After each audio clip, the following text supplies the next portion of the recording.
Buddy, good morning. Ayan po yung mga pinagkainan nila, yung mga daon po ng saging. Ito po yung isang parang kulay choco brown. Ay yung dalawang mag-ina, yung kulay itim, tsaka yung baby niya, babae po, at tsaka yung isang pusa din na tigre. Ayan po ang kanilang bahay.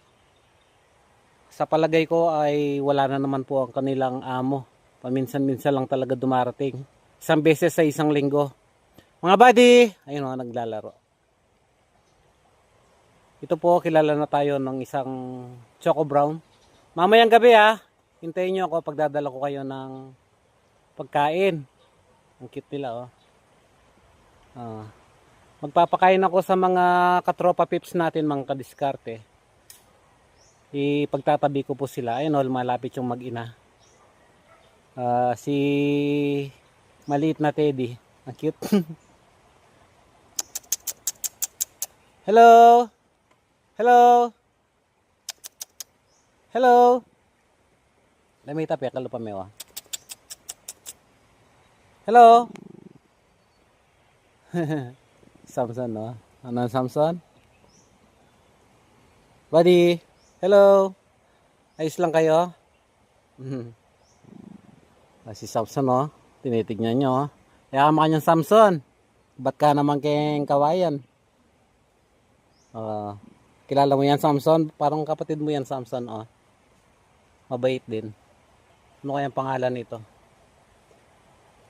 Maputik po yung daan po namin. Ayan katatapos lang ng ulan. Ipapakita ko na rin. Ayan yung mga kawayan. May batis. Kapag hindi po sila kumakain, ayan, iinom po sila dyan sa ilog namin. Ayan po. Mula dito hanggang sa kubo ng mga tropa pips, mga 10 minuto po. So, bale ngayon, magbablog po kami ng buhay probinsya. Kasama ang aking anak, si Teddy the Chick Boy. Ayan po, nakasakay ng motor. Ayan, sanay na sanay. Si Samson din po, ayan Ayan yung kulay pusa. Ayun, ito po yung isang pusa dumating na. Bali, dalawa po yung mga pusa dito, nakakatropa din nila.